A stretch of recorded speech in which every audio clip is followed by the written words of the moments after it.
Aujourd'hui, je vous présente le jeu Attrape-Monstre, un jeu coopératif à partir de 4 ans pour 1 à 4 joueurs et une durée de partie d'environ 20 minutes. Une horde de monstres se dirige vers le château. Attrapez-les tous et renvoyez-les dans leur donjon avant qu'ils ne détruisent le château. Placez le château sur le plateau ainsi que le mur sur le devant. Placez ensuite les 3 tuiles monstres avec une étoile sur les premières cases du chemin. Les autres tuiles sont mélangées et placées sur la table face cachée. Après avoir mélangé les cartes, donnez-en une à chaque joueur face visible. Les autres forment une pioche face cachée. Sur les cartes, vous trouvez les formes et les couleurs correspondantes au chemin qui mène au château. En jouant une carte où se trouve un monstre, vous le renvoyez dans le donjon qui est la boîte du jeu et qui reste près du plateau. Chacun son tour, les joueurs vont tirer une carte de la pioche et la poser face visible devant eux, puis soit jouer une carte pour se débarrasser d'un monstre ou demander de l'aide à un autre joueur pour qu'il se débarrasse d'un monstre, même si vous avez une carte utilisable. Ensuite, les monstres avancent tous d'une case. Et enfin, on pioche une nouvelle tuile pour poser sur la première case. Alors, on va commencer à jouer. C'est ce joueur-là. Il a, lui, un triangle vert. Nous n'avons pas de monstre sur le triangle vert. Par contre, son camarade, lui, a un triangle rouge. Et ici, nous avons un monstre sur une case avec un triangle rouge. Il va donc lui demander de l'aide. Ce joueur-là va donc jouer sa carte. Et j'ai oublié, pardon, de prendre une carte.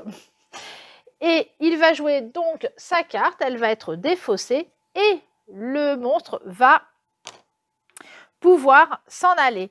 C'est ensuite à ce joueur-là de jouer. Il va piocher une carte à son tour et il tombe sur cette carte spéciale. Cette carte lui permet de renvoyer le monstre de son choix dans la réserve. Il va par exemple renvoyer ce joueur-là et il la remet dans la réserve, puis il la défausse.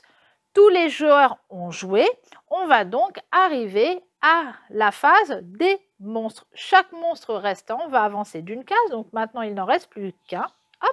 Et on va piocher un nouveau monstre pour la placer sur la première carte. Et on reprend donc au joueur qui va maintenant prendre une carte et défausser un monstre. Il n'en a pas, un rond vert, il n'y a rien, un carré rouge, il n'y a rien, et un triangle vert, il n'y a rien non plus. Et l'autre joueur n'a pas de carte, donc il ne peut même pas lui demander de l'aide. C'est au deuxième joueur de jouer. Il arrive sur une carte, il a une carte multicouleur. Donc c'est-à-dire qu'il peut renvoyer n'importe quel monstre sur un carré, peu importe sa couleur. Donc il y a cette monstre-là qui était sur le carré bleu. Il va le renvoyer dans le donjon et défausser sa carte. À nouveau, tout le monde a joué. On arrive sur la phase des monstres qui vont donc avancer les uns derrière les autres. On avance ce monstre-là et on en met un nouveau. Sur certaines cartes monstres, vous avez des symboles. Ici, la flèche, c'est le pousseur qu'il s'appelle, vous oblige, après l'avoir posé sur la case, d'avancer tous les monstres d'une case, y compris lui. Donc, si par exemple à la place de celle-ci, j'avais pris le pousseur, je l'aurais placé là, ça m'aurait obligé d'avancer le monstre à nouveau d'une case et il s'approchait petit à petit comme ça du château. Il y a aussi ce monstre-là avec la flèche courbée avec les 3 formes qui représentent le coureur. Ce monstre est pressé. Vous ne la posez pas sur la case de départ, mais devant le monstre qui est le plus proche du château. Ici, c'est celui-là, donc celui-ci irait se positionner en tête de course. Enfin, il y a le chef qui a le symbole d'une main. Après l'avoir posé sur la case de départ, vous devez avancer tous les monstres d'une case, puis tirer un nouveau monstre. Donc chacun va avancer, lui y compris, et on va tirer à nouveau un nouveau monstre pour pouvoir le mettre sur la première case. Quand un monstre arrive sur le mur, il s'effondre. On retire le mur et le monstre qui est arrivé, qui était là et qui a avancé, retourne dans le donjon. Si un monstre atteint le danger, le château, le danger, si le monstre atteint, pardon, le château, la partie est perdue. Attention, quand il n'y a plus le mur, les monstres ne s'arrêtent pas sur la case où il y a le mur. Ils arrivent directement sur le château.